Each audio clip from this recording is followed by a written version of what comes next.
Hi, good morning. So, yeah, it's me again. It has been, I think, 3 years since I posted something on my YouTube channel, but yeah. Habang nagchichika-chika tayo, samahan niyo muna akong mag-prepare ng aking breakfast. Pasensya na yung mukha ko parang namamaga, no? I don't know, every morning talaga namamaga yung mukha ko. Yan. Ang ganda lighting talaga dito sa ibang bansa. Okay, so I'm just gonna get the bowl. Let's get the cereal.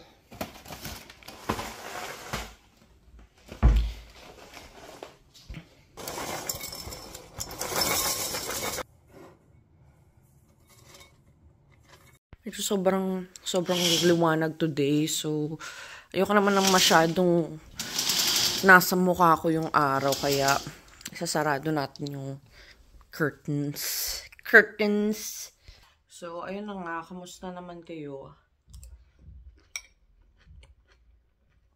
Well, kamusta sa akin, di ba? Well, ayun na nga, maraming nagbago in span of 3 years. Wala na po ako sa Pilipinas. I moved to the Netherlands almost 3 years ago. Ayun nga, I decided to just move here for good. Nag-move na ako dito, and then ayun. Ano namang buhay ko ngayon? I don't know if it's really worth to share, but yeah. Sige, share ko na lang sa inyo. So, of course, like, I had, like, a relationship, and then it didn't work out. Now, I'm in another relationship, and hopefully, this is the last one. Kasi, no, we're getting older. Medyo nagkakaedad na tayo, So, need na nating, sana makapag-settle down na, ganyan. And, yeah, my mental health still struggling. I'm not gonna hide that fact, but yeah, I'm still working on it, still trying to heal. I already sought some help. Sought, is it the correct word? Sorry, naubo ako. Naghanap na ako ng help dito. Medyo matagal nga lang talaga yung wait list kasi konti lang yung konti lang yung mga doctors na available. So, kailangan talagang mag-antay, and then my situation, the suspected illness is somehow complicated, so they don't know which department I should be. So, ayun, medyo nag-struggle pa rin ako everyday. Kasi, it's not a joke, guys. Like, hindi siya biro magkaroon ng mental health issue. Kasi, ang daming naapektuhan. Mostly, of course, myself and also the people around me. So, I'm just really happy that I'm surrounded with supportive friends, family, and a partner.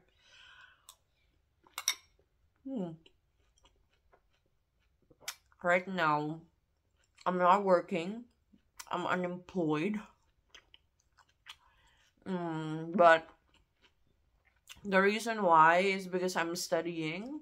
So I'm planning to finish this course that I'm taking up until September. So sana pagtapos ng school is makakuha na ako ng magandang work. So before this, I worked of course, like, as a freelance artist, and I also worked in some factory, but it's just it's not really a permanent contract. So kailangan, hindi ko din siya masyadong gusto, but I tried because I really wanted to have my own money. Pero ayun nga, na I just need, if I want to have improvements in my career, I have to take some course. So, ayun. And I also went back to traditional painting. So, nakakabenta naman so far. Pero syempre, I wouldn't rely on that as a, as my stable income. Kasi syempre, it's not really a necessity. So, meron mga mababait na clients or fans of my work na gusto nilang supportahan ako. So, ayun. Walang masyadong ibang ginagawa kundi mag-focus sa school at sa mental health ko. Hindi ko alam kung anong gagawin ko dito sa vlog na to kasi wala naman akong lakad today. Gusto ko magpunta ng groceries pero nakapag-groceries na kasi ako. So, tutur ko na lang kayo sa apartment. Ayan, I have a baby now. Ito po siya. Siya si Jollibee. Hi, baby! Jolly! It's my baby boy.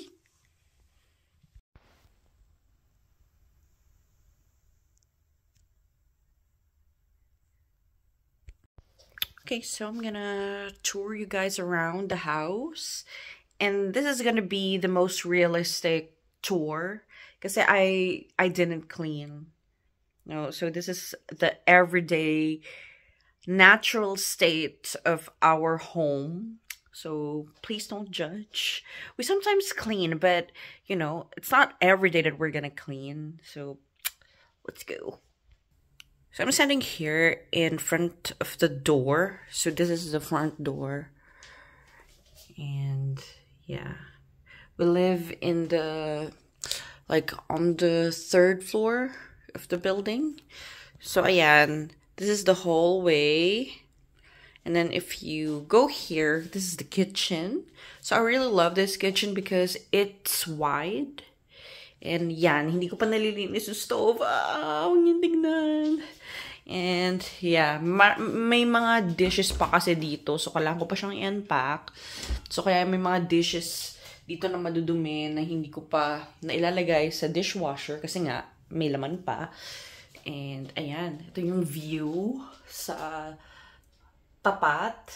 And yeah, yung parking lot. Yan, yun yung neighborhood namin. May nakiki-epal dito. Jolly, what do you want to say? It's not even your lunch yet. Akala niya kasi every time na nandito ako sa kitchen, akala niya may pagkain siya lagi. Pero mamaya pa. Ito naman yung aming fridge. Kasi yung jowa ko, bumili talaga siya ng malaking fridge. Dahil nga dito kami sa 3rd floor, walang lift. Hindi daw magkasya yung malaking fridge. Kaya binenta niya ulit yon and then bumili siya ng separate yun nga yung fridge. Yung isa ito yung cool cast, yung fridge, and then ito yung freezer. So ayan, magkahiwalay. I mean, okay lang naman kasi dalawa lang naman kami. So and po siya, yung aking boyfriend. Pangit ko. So, ayan yung mga kalandian namin. Nasa, matagal na yan. Pero, ayan, yung pusa namin laging laging ginugulo yan. Kaya, magulo talaga siya. So, ito, expired na noodles. Hindi pa namin na ito pero expired na to since 2020. Nandito na siya. Ewan ko ba. And, ayan, coffee maker. Pero walang umiinom ng coffee sa amin. This is only intended for our guest. And, ayan, mga pagkain ng aming anak. And, yan, saging. Ito ang aming mga plastic bags. Ayan, di ba? Mahala. Tapos, ito yung steamer na regalo sa akin ng jowa ko last Sinterklaas. Ayan. And, ayun, wait.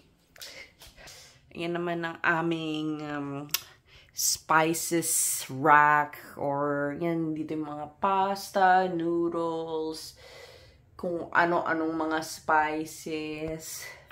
Yung jowa ko yung nag-arrange nito pero ako laging gumagamit. Kaya ayan, ang gulo-gulo na naman.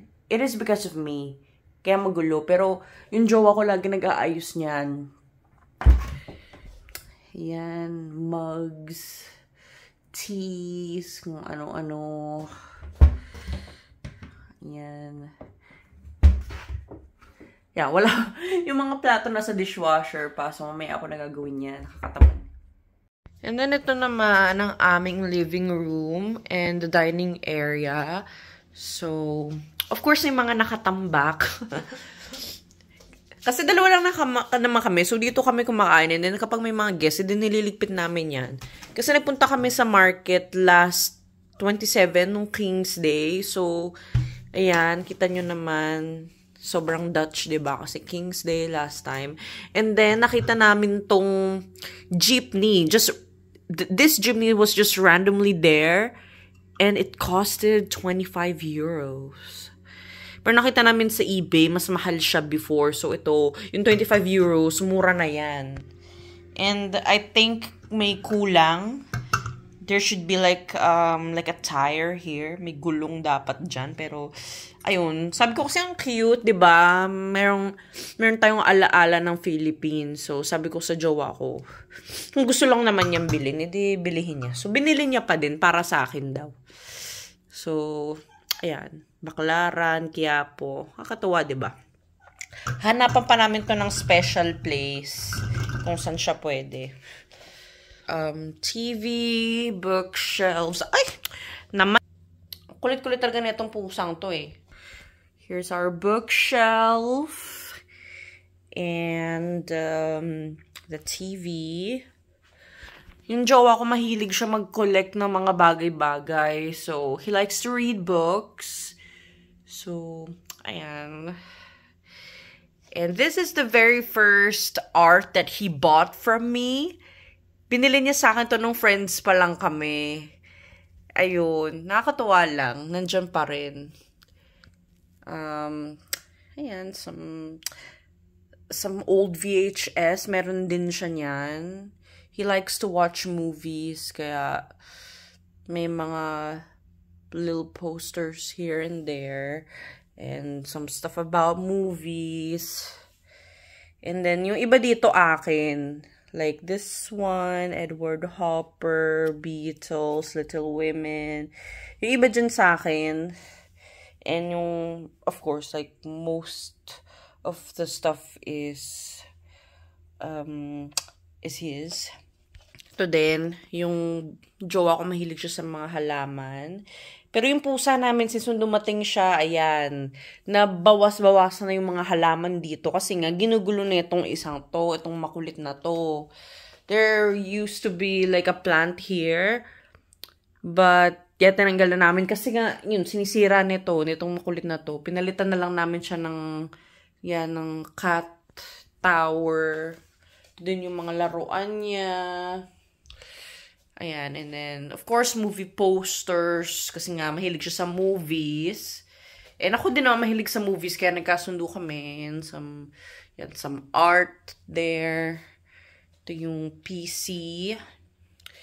And ito yung chair na, ewan ko bakit niya binili to. Just some impulsive purchase. Yan, binili niya yan. And I don't know how to even use this. Mahilig din siya mag-collect ng mga DVDs. Kahit na hindi na uso yung DVDs ngayon, talagang pumupunta pa rin kami ng second-hand stores.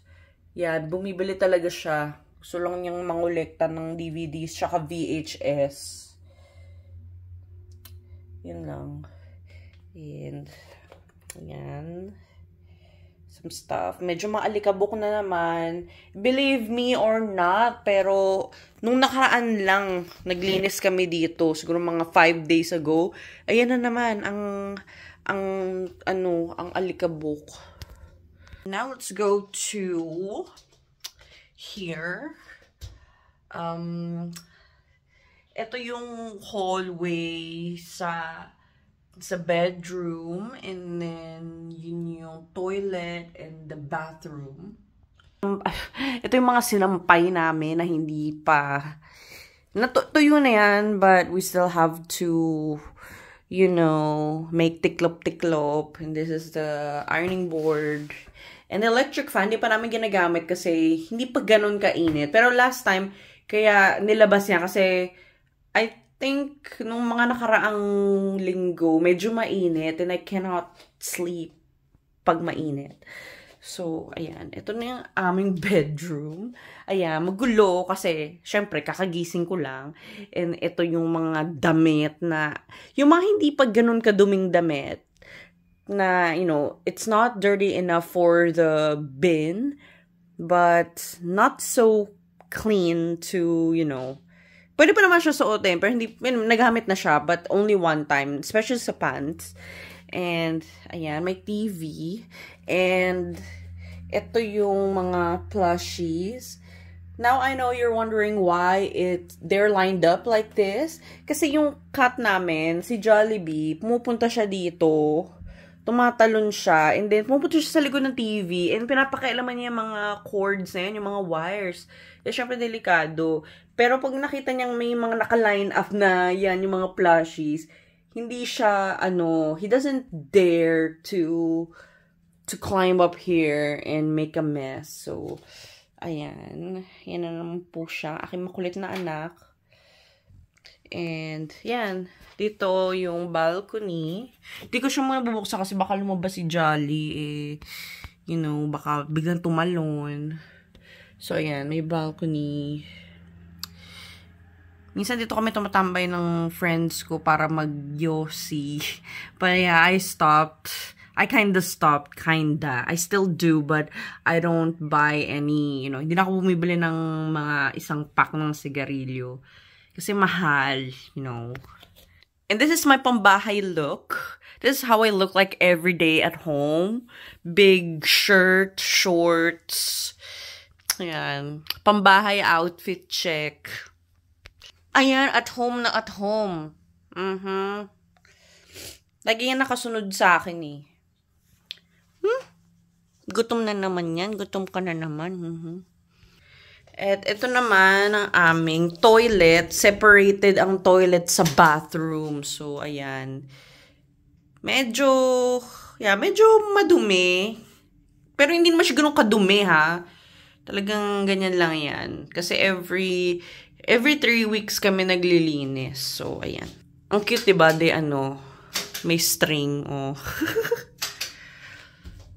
Tapos, ito naman ang aming bathroom. Ayan. Shower. Yung mga toothbrush and stuff. Ayan. Huwag nyo na masyadong i-judge. Kasi hindi pa nga naglilinis. Pero hindi naman siya ganun kadumi, okay? And now, this is our spare room. So, ayan na naman ang mga sinampay. Yung mga cheche bureche. And, eto, dito ako madalas nag-paint. This is considered my art room. Pero pag may guest, etong couch na yan, it turns into bed. So, ginagawa namin siyang bed. And ito ang aking magulong makeup stuff. Ayan. And ito yung mga ilang paintings ko na ginawa. And ito yung hindi ko pa yan nagagamit. Nandyan lang siya. So, ayan. And this is Jolly's toilet. Yan, hinahanap na naman niya ako. So, yun lang ang aking tour ng apartment namin. So, sana nag-enjoy kayo. Wala kasi akong lakad today, so I can't really tour you around the city right now. Kasi tinatamad din ako. And I'm planning to do something like to paint and to study for tomorrow because I have, meron akong school tomorrow. So, ayun lang. See you again next time and hopefully hindi ako tamarin na mag-post ulit ng bagong content. So, sana okay lang kayo dyan. Goodbye!